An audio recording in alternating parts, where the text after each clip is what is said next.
Hello everyone, this is Prime Legacy. Just checking in with you to keep you updated on the patch notes which just affected your For Honor experience on the 19th of April 2017. This is patch 1.05 and this is just going to be strictly informational.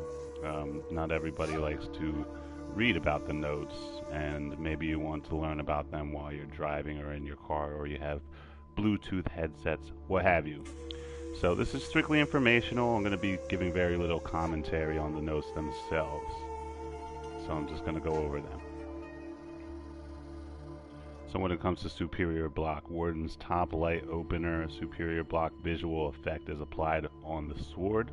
So when Warden uses the top light, you will now see a white glow on the sword to indicate that it blocks if you try to attack at that moment.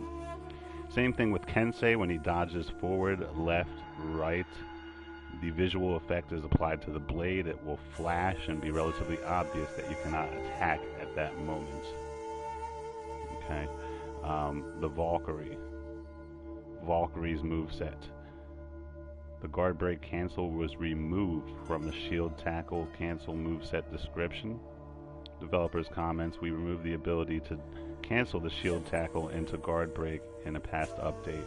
Unfortunately, at the time, we couldn't update the Valkyrie's moveset page. It's done now. So it looks like that one was done before this patch, and that they just decided to include it in these notes.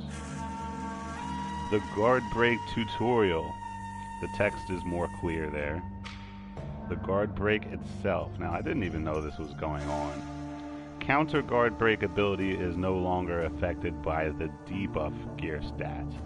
The developer comments on that, saying that guard break can be countered if you press guard break as well within 200 milliseconds. The way we've handled this mechanic so far caused that time window to shrink if you were using gear with debuff duration stat. It wasn't intended, so we've updated how this works to guarantee 200 millisecond guard break interrupt window regardless of gear.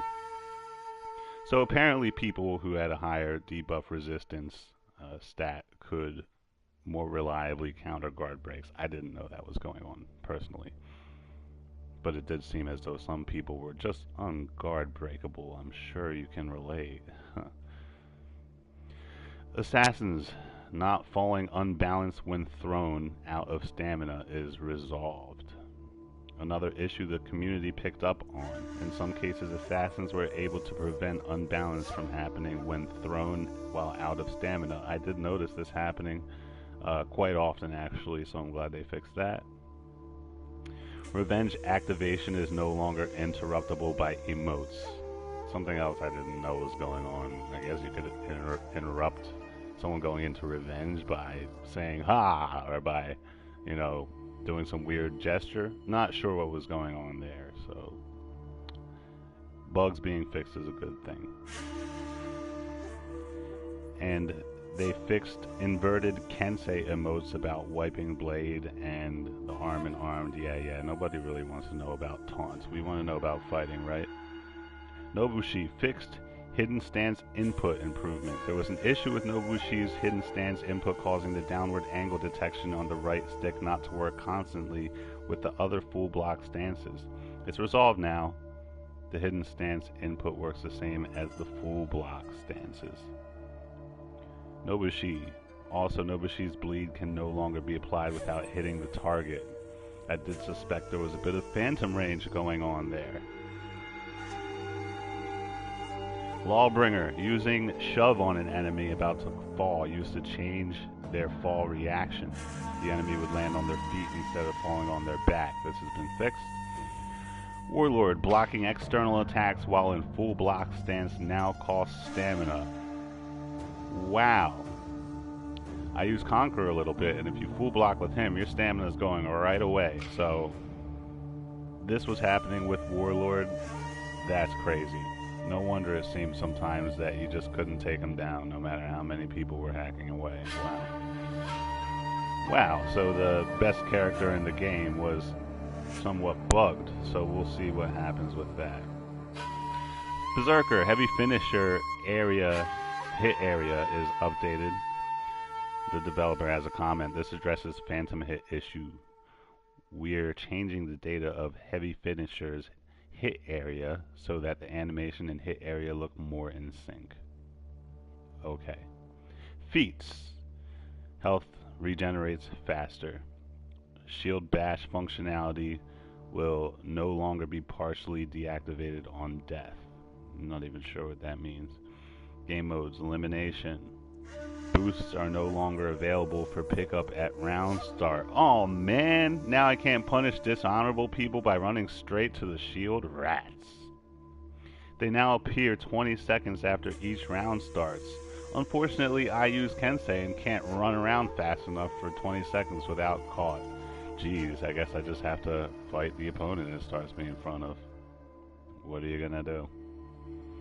Also, the time to pick up a boost has been increased from 1 second to 2 seconds. Skirmish, the following changes have been made to help shorten the average match length. I don't even know who was asking for that. I think Skirmish was fine. The hero kill reward has been increased from 27 to 35 points. The streak kill bonus awarded per subsequent kill are now 10, 15, 20, and 25 and 30 rather than 5, 10, 15, 20, and 25. So when you get kill streak, you're going to put more points on the board. The Savior reward for assisting a friend in a duel has been increased from 10 to 15 points. They introduced Avenger Renown bonus, which rewards 15 points for killing an enemy who has recently killed a teammate within a 10-second time frame. So help each other out. Play like a team. You are not an island upon yourself in a 4v4 game. Change the honor bonus of 1 versus 1, 2, 3, or 4 to higher scores from lower scores. Base respawn time has been reduced from 12 seconds to 10 seconds, which is good because you're going to be dying more often because they nerfed Revenge to the ground. Custom match. The hero single pick option has been added to custom matches accessed on the rules page. Other fixes: attack and defense stats no longer apply when in revenge mode. Only the revenge attack and revenge defense stats apply when in revenge. Okay, now the jury's still out on this one, okay, because if you have high defense but low revenge defense, the community is trying to figure out whether activating revenge will actually make your defenses weaker. Stay tuned on that one. Debuff resistance will no longer reduce the guard break counter window of opportunity. That's in the notes twice, apparently. Revenge gained by defense is now applied only when you block or parry a hit. What the heck else was applying it before? And I had the suspicion that just having an enemy nearby you built revenge, which was always pretty stupid. Revenge gained by injury is now only applied when you get revenge from taking damage. Again, a no-brainer. What the heck was going on before? Some more rebalancing updates, and these are pretty granular. Revenge mode defense maximum bonus decreased from 48.2% to 32.1%. Maximum penalty decreased from negative 16.1 to negative 10.6.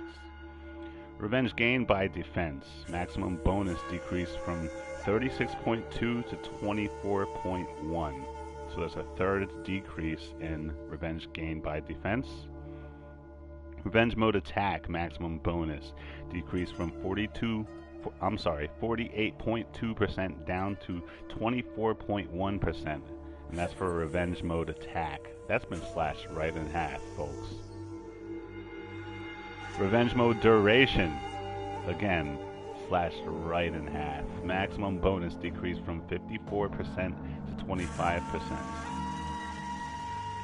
Sprint speed from gear, maximum bonus decreased from 18%, no wonder I've been slower, down to 9%, which means that the innate running speed is going to have more of an influence. So stay tuned for Peacekeepers and Orochis running away and running to backhack you more often than before. All daily orders and contract orders can now be done in PvP and PvAI without distinction. That's good because I refuse to play against computers that will mess up your perception of playing against humans and make you worse. I'm a bit of a PvP purist in that sense. I haven't even played the campaign. Yippee. Added daily orders that can be done regardless of the gameplay mode that you play. Team icons disappear from the chat window, blah blah blah. Players will no longer be paired on the same team when playing 1v1 duel after re-inviting a player who's quit. That's very lame. And then there's a bunch of PC specific notes here. And then there's a bunch of notes that are specific to the character. But those are the general ones. And there are also notes that are specific to each character. They're very granular, so I suggest you go play with your main, figure out what's different. Most people don't use all of the characters in this game, so I don't see the need to go through all of the characters' changes. When it comes to Kensei, I uploaded another interesting video about some of the new things that he's able to do. Alright everyone, so those are the general patch notes. Again, if you want specifics on your character, you can go to the For Honor specific page, or you can just play and figure it out, and I think that's the best way to go. So this is Prime Legacy. Thank you for watching, and I'm signing off.